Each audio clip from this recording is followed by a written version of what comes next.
Yo, I'm not entirely sure if this is working. This is apparently YouTube's having some issues today. So let me know if you guys can see and hear me, what kind of issues you might be having. We're going to try and make this thing go off without a hitch, but so far on my end, YouTube's being a little strange.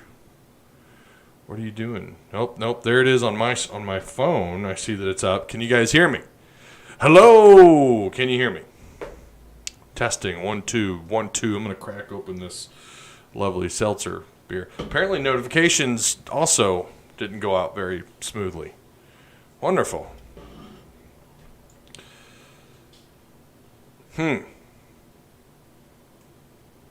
John, how you doing, buddy? I don't know if you can hear me or not. Okay, you say you're good. All right, well, we're here. Sorry if everyone didn't get notifications. If you're watching this later, my bad. The last couple of streams, it seemed to be working just fine. So, what up, Ty? Long time no see. But I've been here, Joshua. Where you been, man? Where have you been, Joshua Long? I'm kidding. Long. Okay. Yeah. So let's post this stuff. Let me get everything put out on social media here really quick. So bear with me.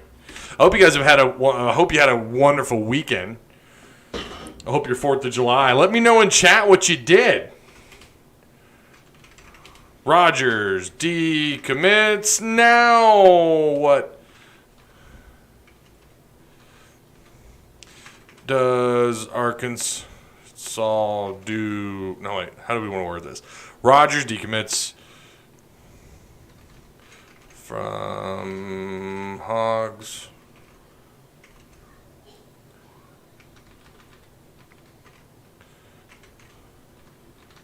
So, yeah. Obviously, that's going to be a major topic. We're going to talk about Rogers decommitment. And we're going to get caught up on the 2022 recruiting class, or at least some young men who got their offers. I think this happened last week. Kyle, we covered it on the Friday's episode of the Hog Talk, but we're going to go into a little bit more depth here. This isn't going to be a long show. You can probably hear my kids screaming. I don't know what they're doing in the room next to me. These walls are paper thin, man. So I apologize if you guys are hearing my kids scream in the background. The joys of not having a professional office or studio. Rogers decommits from Hogs and getting caught up on 2022 in-state recruits. How about that, huh?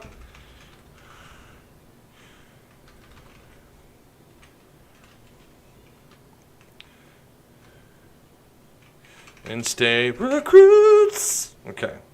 In-state recruiting. Boom. Hashtag woo pig. WPS, right?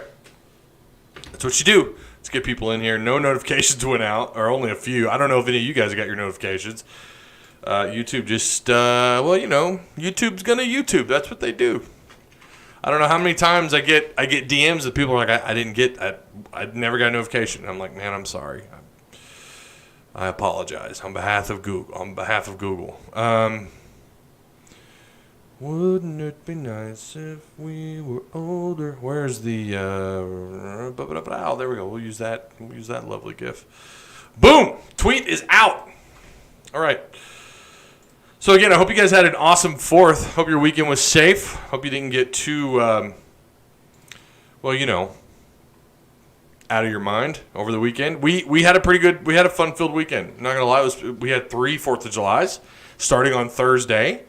We went out to my in-laws on Thursday. No, my friend JR, who's I shared his story on Twitter. He's got a story about his daughter. Sam's Club. He works for Sam's Club, and they did a nice little thing on him and the struggles that they went through with one of their kids, having to send one of them to Children's Hospital down in Little Rock. And so that was a neat little video that I think I posted it on like Wednesday or Thursday of last week. All right, let's see. Now on over to Facebook really quick, and all we got to do is copy and paste. That's it. So if you guys have been on Facebook on PC, they've changed the layout, and it throws me off. like entirely. We're just going to copy and paste this bad boy. That's what we're going to do. Copy and paste. I'm sorry, you guys are not normally. I usually have this part done, but we're having some issues with YouTube. All right.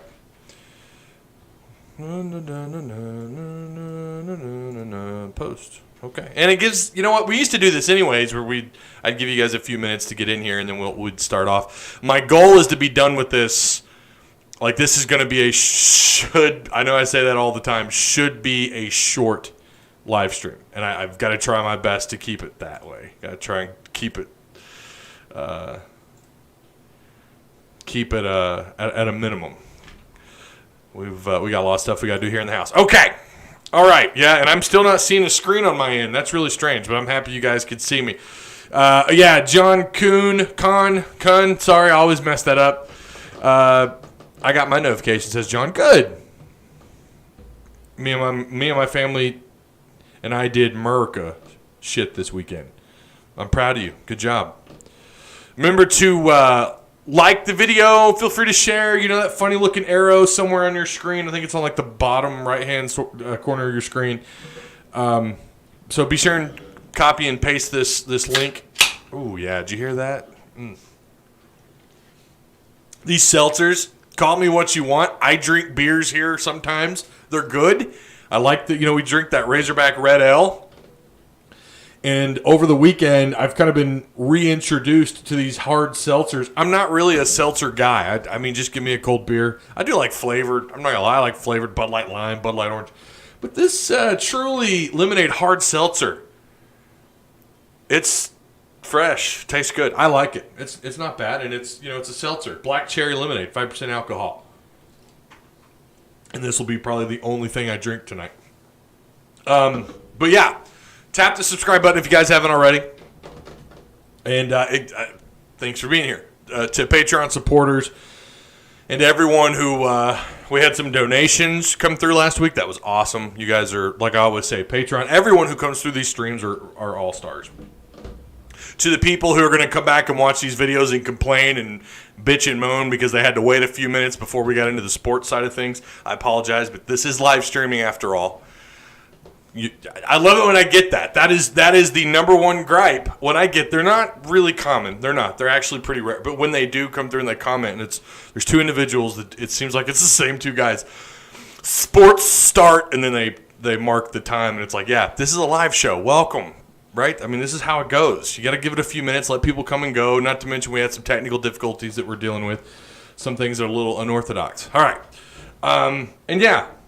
All those links are provided for you down below. Anyone who's interested in joining the Pig Trail Patreon, if you want to become a member of that, it's $4 a month. It just goes towards helping the channel out. And again, to everyone who donated to the PayPal last week, I think it was last week when we got those, thank you guys. Also, heads up, anyone who tries to donate here on YouTube, you have that option. I don't have my AdSense connected, my account, and a lot of my videos have been demonetized, and so I haven't really finished setting all that up. So it's like, what's the point? But apparently donations are tied up in that somehow. I don't have my AdSense set up. So if you want to throw a tip in the tip jar, there's a PayPal link provided for you down below in the description box. Okay. All right, we got all that out of the way. Again, thank you guys so much for bearing with me. A little unorthodox beginning. Landon Rogers decommits last week. I know everyone... I'm going to be honest. When we posted that on Hog Talk last week, typically when we announce a decommit, when you see that on social media, the player or whatever media outlet reports it, they just come out and they throw the kid under the bus and, we don't want kids that don't want to compete. If you think that competing is the issue here, you're mistaken. Don't get me wrong. Yes, some kids want to come in and they don't want to have to worry about dealing with other, being challenged with their position, right? Like they want to be able to come in and a lot of the times, just from people that we've had the ability to talk to, other media members and people who cover recruiting in and out of state, tell us kind of the same thing. Like, there's a reason why a lot of quarterbacks, the rule of thumb used to be you took one quarterback every class. You took just one because it's so hard to get two. They don't want to compete with each other, but there's this mentality amongst fans that are like, oh, he hates competition. That's wrong. That's incorrect. These kids have been competing their whole lives. They're competitors. They play football. They put the cleats on, the pads on, and the helmet. They're out to compete. They compete every day because they can lose their jobs at their respective starting position. Right? They could fall down the depth chart because of all sorts of different issues. So to say that, well, they're just not hungry enough or whatever, like some of the most ridiculous stuff. I'm gonna be honest. I'm really surprised we didn't see a whole lot of that this time. He's a good kid. Everything I've heard is KU, Kansas is all over Landon Rogers. And I think, if I remember correctly, I can't remember who offered him I think KU actually offered him first. They are all over in-state prospects, 2021 and 2022 included. So I think that the situation, it's not clear. First off, we don't really know why he decommitted. What we had been told, or what I understood, and that's just based on where I could find what information on Rogers, he was excited about being a Hog. He's got teammates that are being recruited by the Hogs. He's got friends that are being recruited by Arkansas. I don't know if this was a situation where Arkansas backed off. A lot of and I think Kyle and I both said this, and we both agree. And I said this after he committed. I mean, no, I'm not trying to disrespect the kid at all, but he's got. It looked like last I had seen of Landon Rogers, he needed a lot of work. A lot of work. I mean, there's a lot of. He was just he's a raw talent. I don't know if the concern was, okay, it's going to take me 3 years to even see the field because of who Arkansas already has on their roster, based on who's currently committed. Another big-time prospect, which, by the way, both he and that other quarterback out of Texas, very talented, were offered, I think, within 2 days of each other. He committed. I think he committed on the dot. I think soon as Rogers got the offer, he committed. We saw that with a couple of guys. Avant was the other one, another in-state kid that got the offer, just committed like that, which I thought I'm always a little hesitant when I see that, because it's like, was Arkansas the first legitimate offer that this kid got, and he just hopped on the train right out the gate? And why did Arkansas rush to take his commitment? We see this a lot where guys get an offer, and then they're like, I say we get it a lot. You hear about it from time to time when you hear these recruiting analysts talk on local radio. They'll come out and say it. I think Dudley said it before. They're ready to commit, a lot of them, but then the school that's in question, or the school that's thrown the offer out, says, okay, hang on to that commitment. We're happy you want to commit, but we're gonna hold on just a second on that commitment. So that's why you'll hear us sometimes say committable offers. That's the difference, committable or non-committable offers. There's all sorts of different reasons why you have non-committable offers. So I don't know, when you look at Rogers' situation, tall, physical, pretty quick for his size, cannon of an arm. And we have to differentiate arm strength and like arm talent. Arm talent, really, what I mean when I say that is like, it's kind of it's 2 for 1. It's the brains and it's the arm. It's just the skill, the raw skill mixed in with the technical skill. I don't know. I always thought Brett Favre was kind of the complete package, but then later on in his career, he turned the ball over way too much. But, Tom Brady, obviously, you could call the complete package. Of course, he's like 50 now, throwing the football now in Tampa. But, and then just someone with raw skill is someone who needs work. They're going to need a lot of work. And that's kind of that's where myself and Kyle said after he committed, like, hey, I don't know, maybe this is another situation where you have a big physical quarterback or a big physical athlete who could probably play another position. KU, as far as I know, they want to play him at quarterback. And it sounds like that could end up being the school that he goes to. Houston is all over him as well. Wish him nothing but the best. I do think raw talent is there. I do think you could mold him into a hell of a Division I athlete. I do think he's a Division I Power 5 athlete. I just don't the question that I had, was he really a Division I Power 5 quarterback? That was my question about Rogers. So again, a lot of work there. Doesn't mean that Doesn't mean that he couldn't have turned into something. Kyle and I had both referenced A.J. Derby and some other guys that moved around and it benefited them. We're seeing that this year with Blaine Toll. Remember, Blaine Toll was a 4-star prospect, 4-star prospect on the defensive line. They're moving him to tight end. We're going to see how that works out. I'm so excited for when these guys report for camp. I'm so excited. Gosh. Okay. So now what? What do you do? What is Arkansas doing? Do they still plan on taking 2 quarterbacks? Yes. I believe that's still to be the case. That could change. It's so hard. I'm going to tell you, especially at this point in the recruiting game, it's halfway. You're at the halfway point, or you're coming up on the halfway point during this particular recruiting cycle. You've got until February. Well, assuming the NCAA doesn't. I'm telling you, COVID. Just oh my gosh.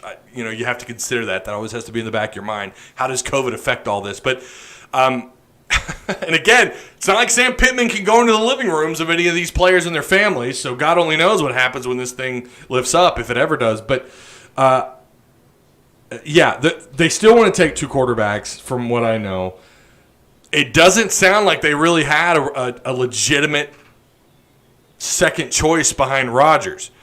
I think they felt pretty good about the 2 of them, just in terms of having them on their commit list.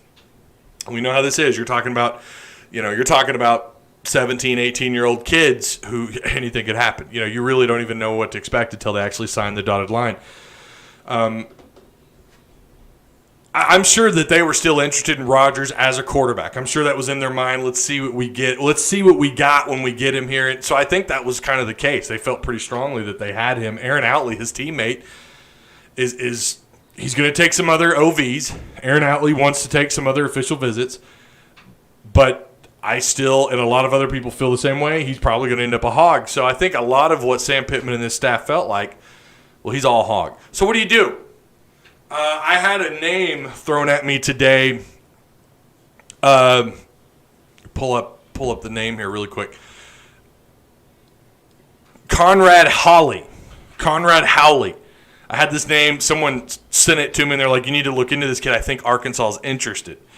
You're probably going to have flashbacks when I say this. 6'6", 210 pounds, pro-style prospect. He's not an out-of-the-pocket kind of kid. He's, according to 247, he's a 2-star. His composite score, let me look, I think it's a 3. I think his only Division I, he has one Division I Power 5 offer, and that is Ole Miss. Is that right? Yeah, Ole Miss.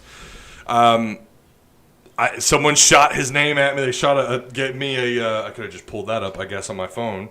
But they said to keep an eye on him. That's someone that they could have interest in. Other than that, there's no other names being thrown around right now. So now you're in crunch time.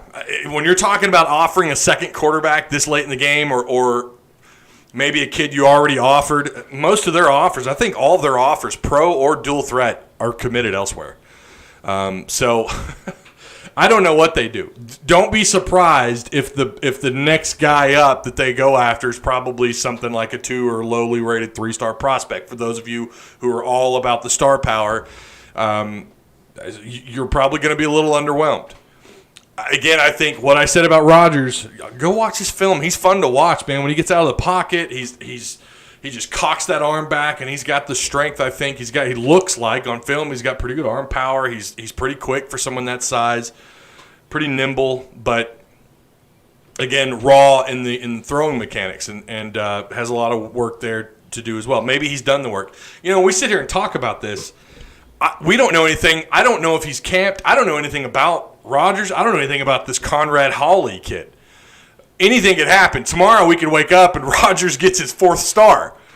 I don't know. I don't know where he's at during, because a lot of things have happened during the offseason that's not being reported on because they're not out in the public. They're not out doing these camps. Although there was the Arkansas 100 elite camp that took place. I don't know.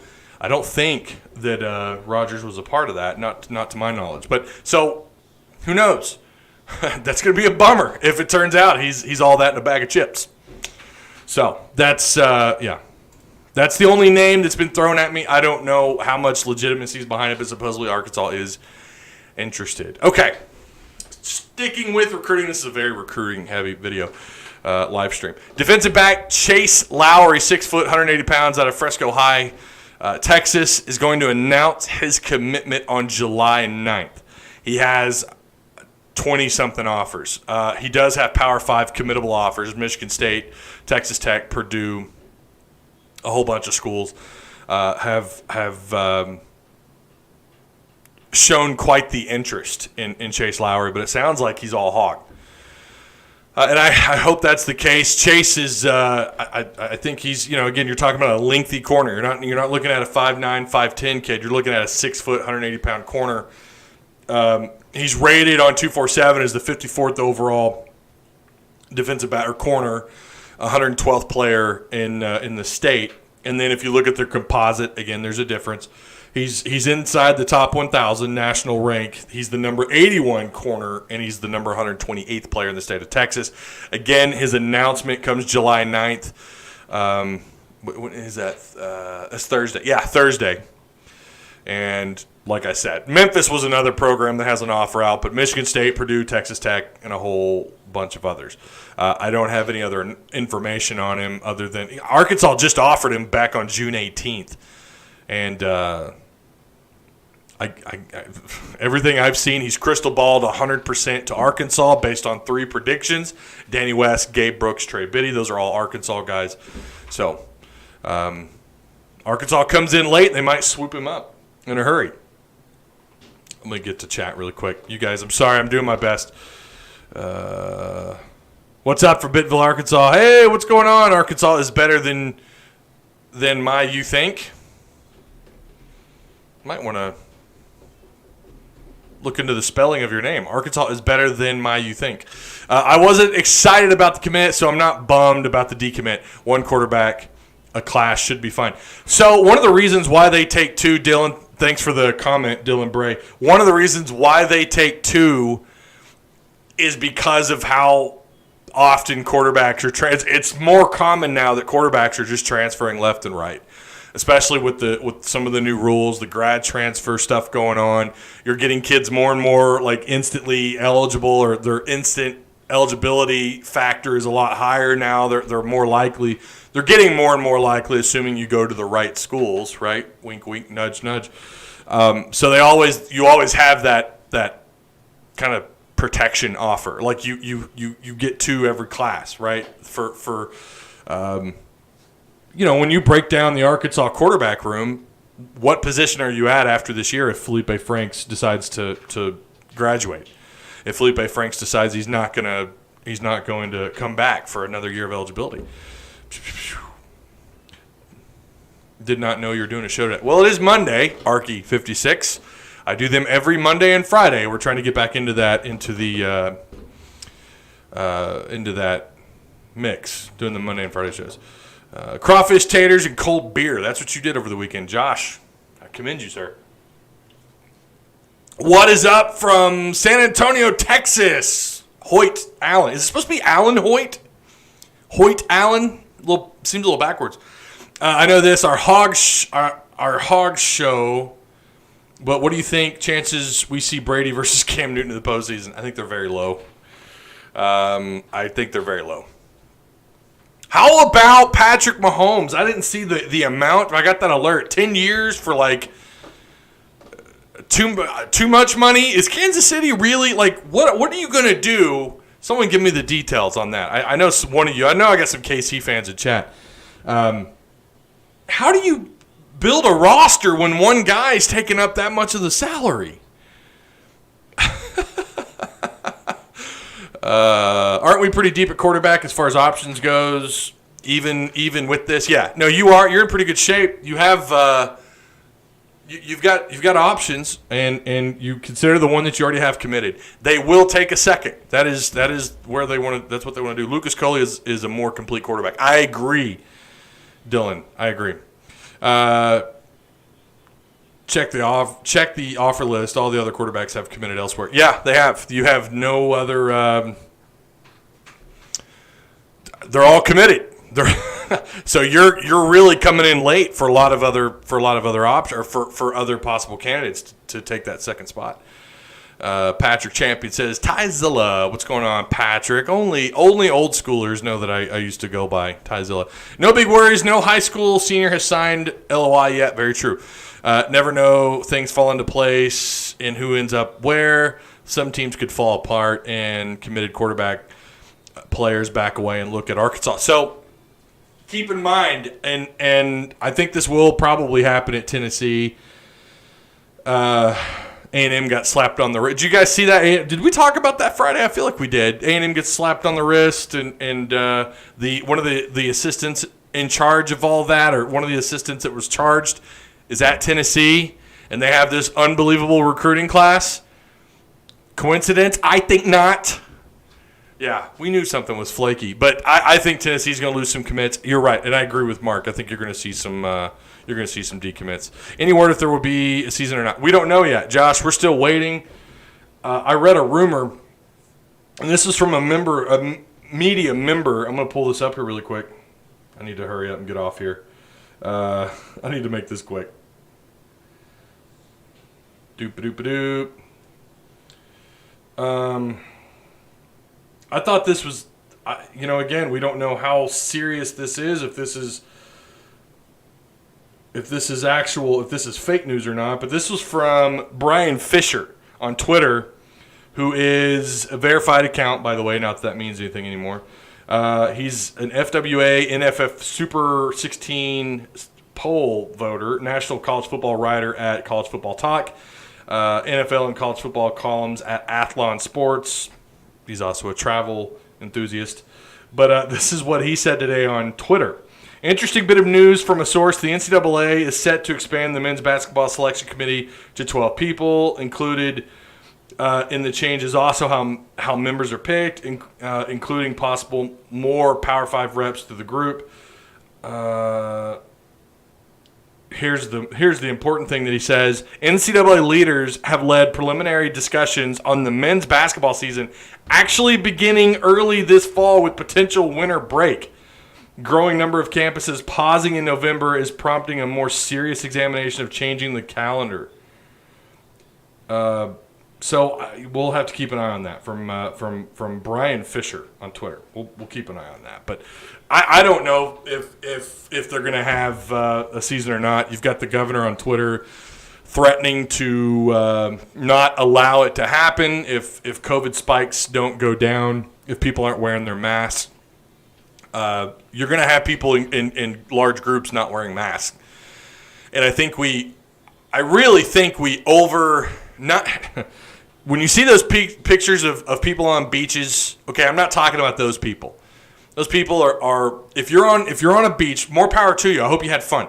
But if you're not wearing a mask and you're on the beach, okay, we're not talking about those people. I'm talking about people in the state of Arkansas. Yeah, you had the incident somewhere in the Ozarks where you had a bunch of college kids on a lake partying, not wearing a mask. But I don't think that's fair to say that one small group, when you compare that to the 3 million people in the state of Arkansas, I don't believe that all 3 million people in the state of Arkansas aren't complying with wearing a mask.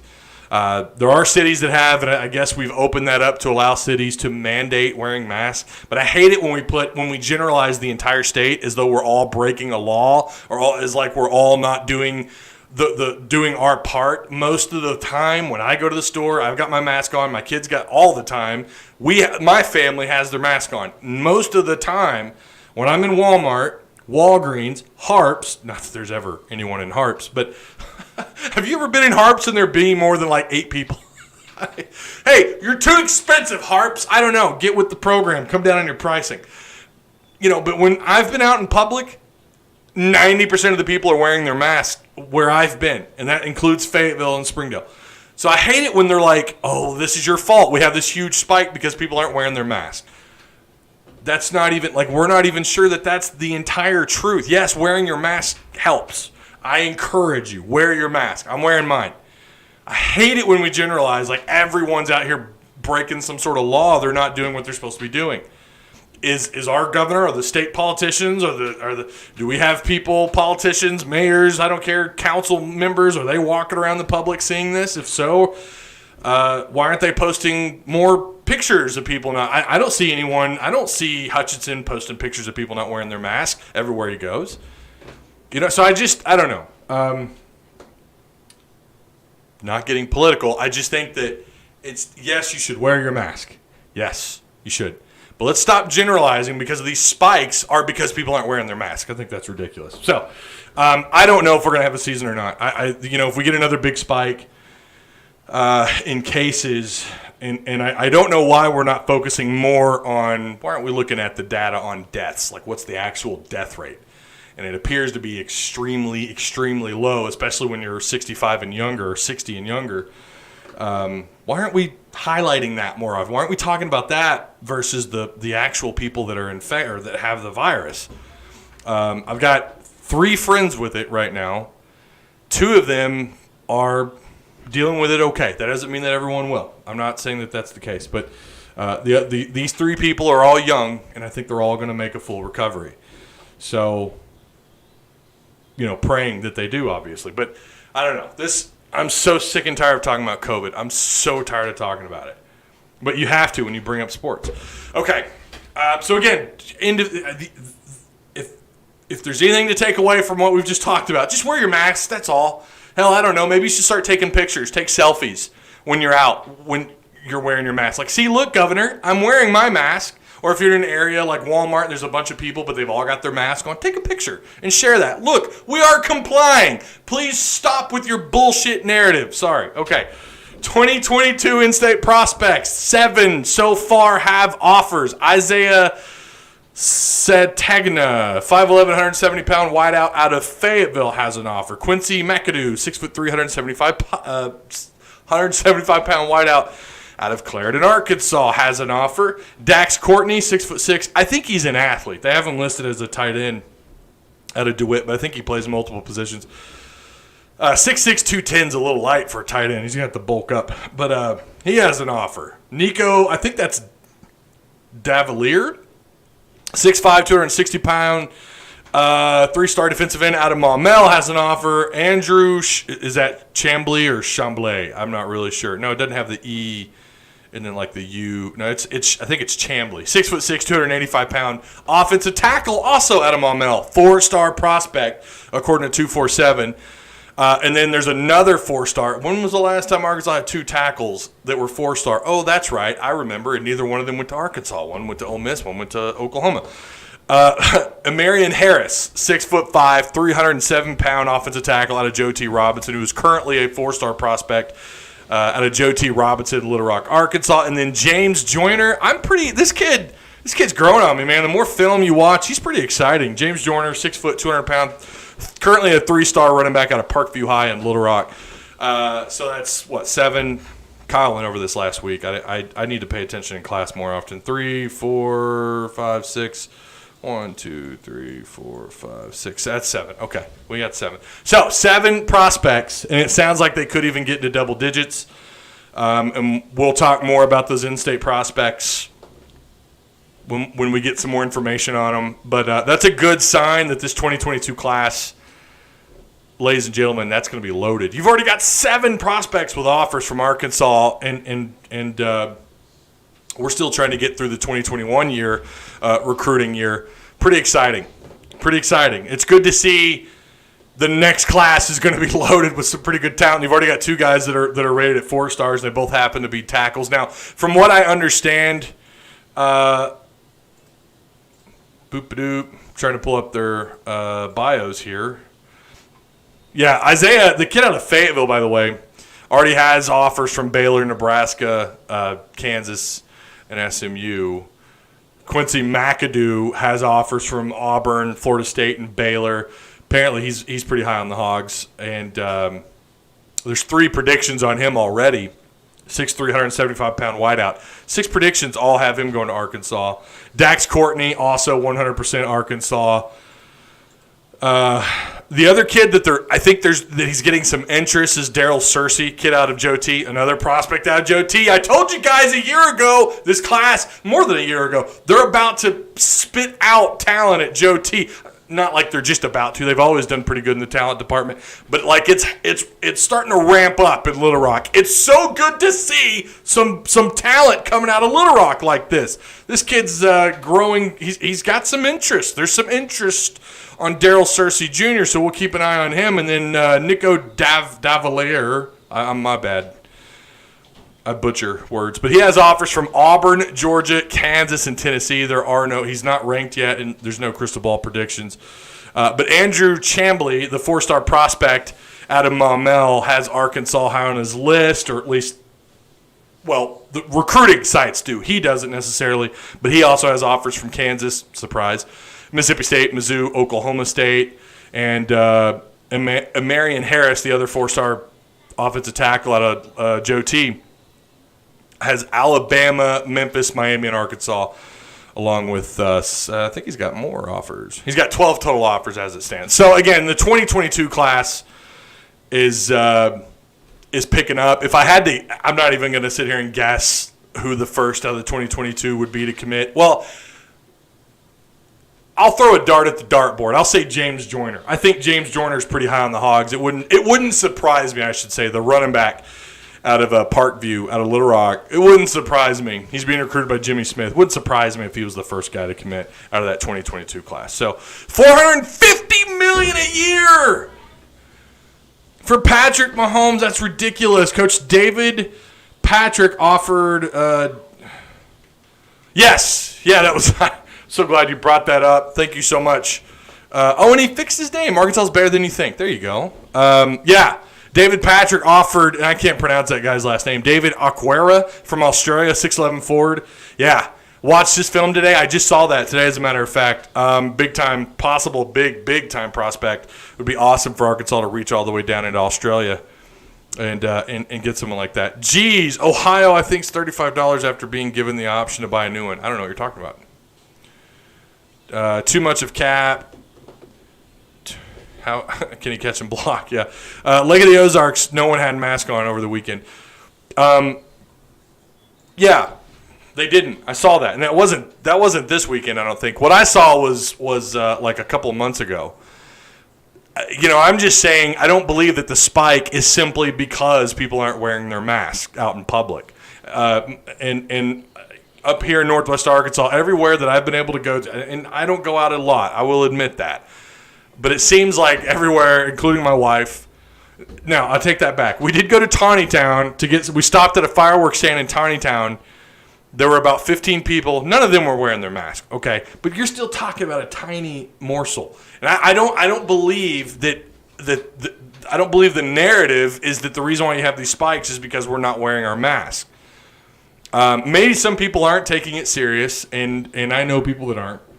But I just think, I don't know, if you're out in public and you want to change this narrative of what people are thinking about Arkansans not wearing their mask, you walk into Walmart, you see everyone wearing their mask, pull the selfie stick out of the bag if you got one and just take a picture of yourself wearing a mask and then everyone in there and just change the narrative and tag everyone you can, including the politicians.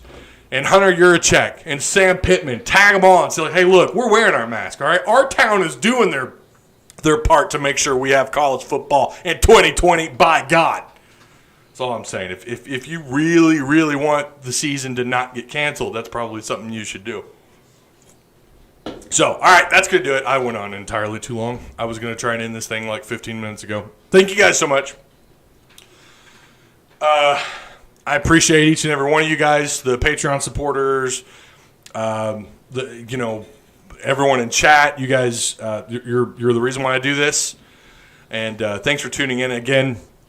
I hope you had a wonderful weekend. I hope you have a great week. I'm gonna try. I'm sure we'll have news by Friday. Arkansas should have a commit. We talked about that earlier. Should be committing on Thursday to Arkansas, so you'll have another defensive back. So we should, fingers crossed, have that to talk about. So, and hopefully some more information as to what's going on with this fall, if we're going to have football or not. So thanks again. I'll see you hopefully on Friday. Woo Pig Suey. You guys be careful. Remember, take those pictures and, if you see someone not wearing their mask, tell them, hey, just put your mask on so I can take this picture and I can tag everybody and show that the narrative is incorrect. We're wearing our mask here in Arkansas, damn.